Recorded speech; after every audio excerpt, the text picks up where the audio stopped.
peux y aller. Bon. Donc, bonjour tout le monde, bienvenue à cette séance extraordinaire du 3 janvier 2022. Aujourd'hui, les points à l'ordre du jour sont point numéro 1, COVID-19, séance extraordinaire du 3 janvier 2022 à huis clos et par visioconférence. Point 2, ordre du jour adoption. Point 3, dossiers municipaux. 3.1, directrice générale adjointe nomination. 3.2, directeur général par intérim ouverture de poste. 3.3, budget 2022 mandat. 3.4, COVID-19 infrastructure municipale. 3.4.1, hôtel de ville accès restreint. 3.4.2, aréna fermeture. 4, urbanisme dossier. 4.1, comité consultatif d'urbanisme. CCU, nomination des membres. 5, certificat de disponibilité des crédits. 5.1, certificat de disponibilité des crédits C-01/22. Point 6, période de questions. Point 7, levée de l'Assemblée. Le point 4 va être retiré. Je vais le mettre en Point rouge. 4, retiré. Puis on ajoute, ça va marcher, 3.4.3, la fermeture là, de la bibliothèque. Exact.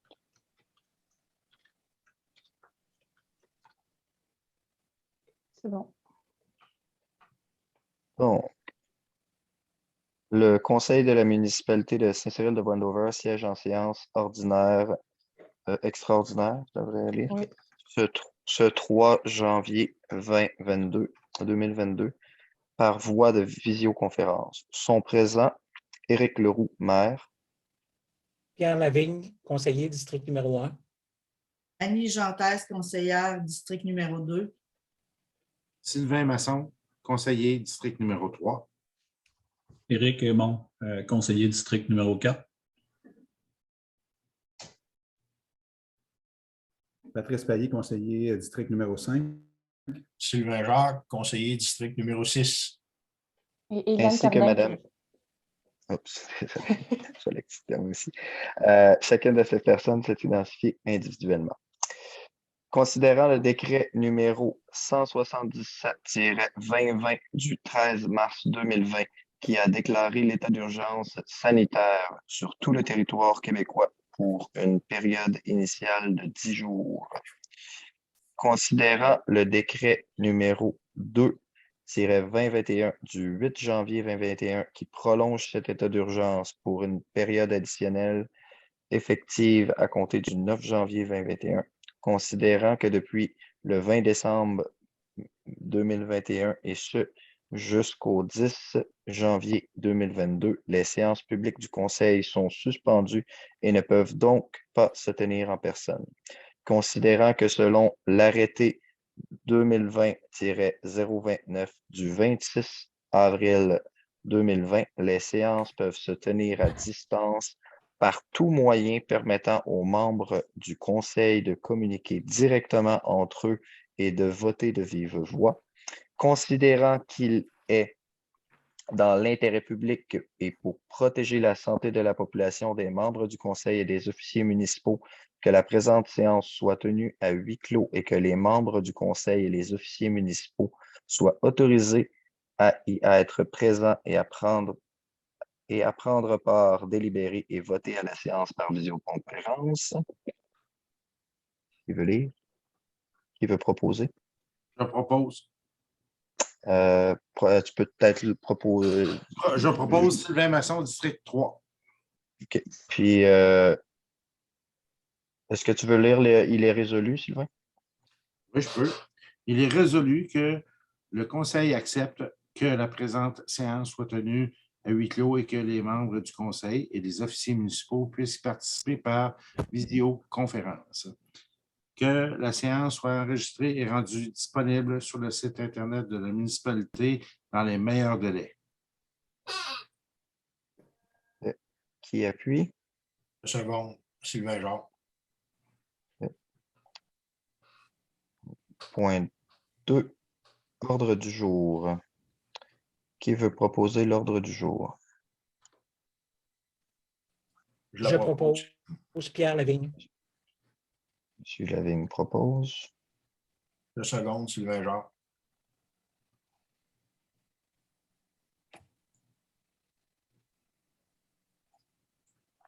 Est-ce qu'il y a de l'opposition?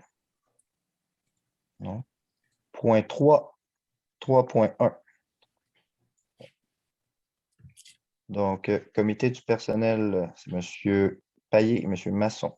Donc, qui veut y aller? Je vais le faire, je vais le proposer. Sur ma proposition, Patrice Payet, district 5, il est résolu de désigner la greffière Mme Éliane Cardin pour agir à titre de directrice générale adjointe rétroactivement au 14 décembre 2021 jusqu'à la nomination d'une personne au poste de directeur général par intérim et qu'elle agisse à titre de directrice générale adjointe jusqu'à 30 jours après la nomination du directeur général par intérim. Qu'une majoration équivalente au salaire de l'ancienne directrice générale adjointe à son entrée en poste en 2016, ajustée à l'IPC, soit appliquée à compter du 14 décembre 2021 jusqu'à la nomination définitive d'une personne au poste de directeur général par intérim, et ce, jusqu'à 30 jours après son entrée en fonction. Donc, qui l'appuie? Je vais l'appuyer, Sylvain Masson, district numéro 3. Juste pour le bénéfice des citoyens qui écouteraient la séance, là. Donc, notre directrice générale est en congé pour une période indéterminée, en arrêt maladie. Donc, notre greffière va agir à titre de directrice générale par intérim durant ce temps. Et on a ajouté une période de 30 jours après l'arrivée en poste de notre directeur général par intérim afin qu'elle puisse faire la passation des dossiers. Donc, point 3.2. Directeur général par intérim, ouverture de poste. Monsieur Masson. Il est résolu d'autoriser le maire et la directrice générale adjointe à faire les démarches requises pour combler le poste. C'est pas tout à fait. Non, excusez, j'ai commencé trop bas, excuse-moi. Je recommence. Considérant l'absence temporaire de la directrice générale, considérant qu'il y a lieu d'entreprendre dès maintenant les procédures pour combler le poste de directrice générale par intérim, considérant la disponibilité des crédits C-01 stage 22 émis, il est résolu d'autoriser le maire et la directrice générale adjointe à faire les démarches requises pour combler le poste. J'aimerais juste apporter une précision, M. Masson. Je crois qu'on avait demandé que le comité du personnel soit aussi mandaté pour faire la sélection des candidats. Effectivement, vous avez tout à fait raison. C'est de facto, mais on peut le rajouter dans la résolution. Je voudrais que ce soit rajouté, s'il vous plaît. Comme ça. Donc, d'autoriser le maire, la directrice générale adjointe et le comité du personnel à faire les démarches requises pour combler le poste. Et voilà. Oui, merci. Merci. Merci beaucoup, Mme Gentez. Plaisir. Donc, je pourrais seconder.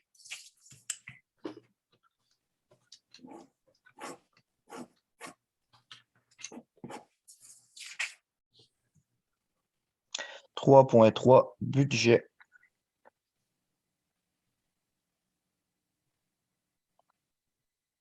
Monsieur Jacques.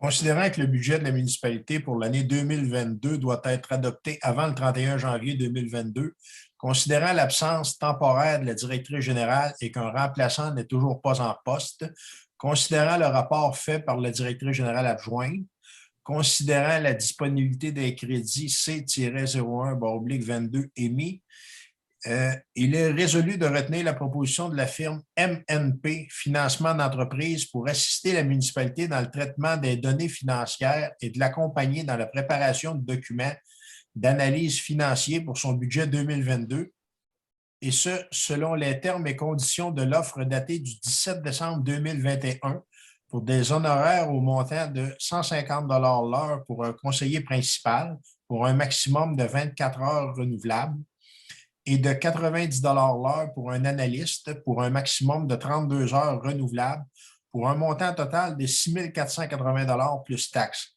d'autoriser le maire ou le maire suppléant et la directrice générale adjointe ou l'aide comptable à signer pour et au nom de la municipalité les documents inhérents au dossier. J'en fais la proposition.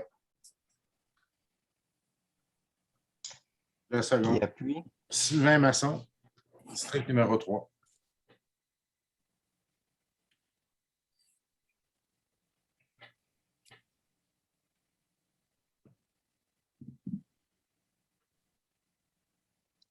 « 3.4 COVID-19 infrastructure municipale. 3.4.1 Hôtel de ville. Accès restreint. Monsieur Aymon. Considérant les circonstances exceptionnelles qu'entraîne la pandémie de la COVID-19 et plus récemment la propagation du variant Omicron, considérant qu'il y a lieu de prendre des mesures afin d'assurer la protection des employés municipaux et des citoyens de la municipalité, considérant que depuis le 20 décembre 2021, le télétravail est obligatoire pour tous les employés qui effectuent des tâches qui peuvent s'effectuer à distance, considérant que pour le bon fonctionnement de la municipalité, il est donc préférable de restreindre l'accès à l'hôtel de ville. Il est résolu d'entérimer la décision de la directrice générale adjointe de restreindre l'accès à l'hôtel de ville qui sera fermé au public jusqu'à nouvel ordre. Qui appuie? Le second, Sylvain Jacques.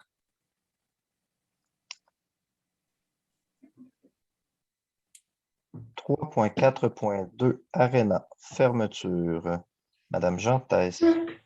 Considérant les circonstances exceptionnelles qu'entraîne la pandémie de la COVID-19 et plus récemment la propagation du variant Omicron, considérant qu'il y a lieu de prendre des mesures afin d'assurer la protection des employés municipaux et des citoyens de la municipalité, considérant qu'à compter du 31 décembre 2021, le gouvernement du Québec a suspendu tous les sports intérieurs.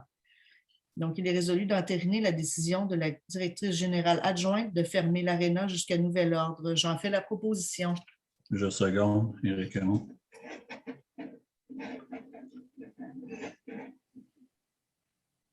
Ensuite, ça va être la résolution ajoutée ici. Parfait. 3.4.3 Bibliothèque. Fermeture. Monsieur Aymon. Considérant les circonstances exceptionnelles qu'entraîne la pandémie de la COVID-19 et plus récemment la propagation du variant Omicron, considérant qu'il y a lieu de prendre des mesures afin d'assurer la protection des employés municipaux et des citoyens de la municipalité, considérant le rapport de la directrice générale adjointe, il est résolu d'entérimer la décision de la directrice générale adjointe de fermer la bibliothèque jusqu'à nouvel ordre. Qui appuie? Seconde, Annie Juste Jean Theiss. pour le bénéfice des citoyens, on n'a pas l'obligation de fermer notre bibliothèque avec le décret du gouvernement.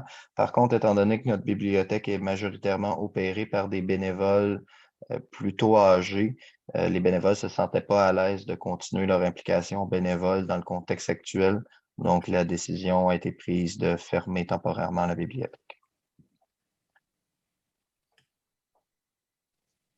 Point suivant. Donc, lui était retiré, le point 4 était retiré. On arrive au point 5.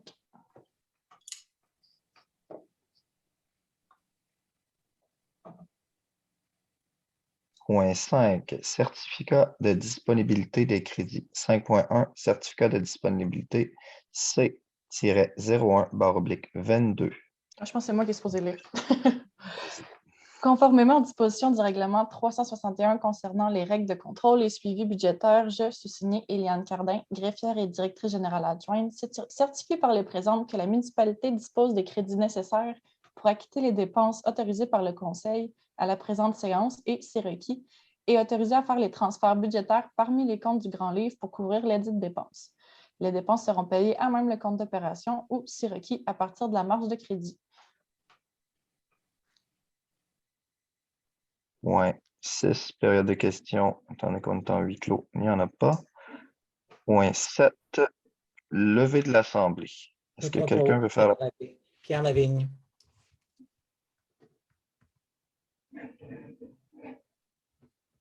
Que quelqu'un s'oppose à la levée de l'Assemblée? Donc, on lève, il est... Et quelle heure? 8h23. 20h23.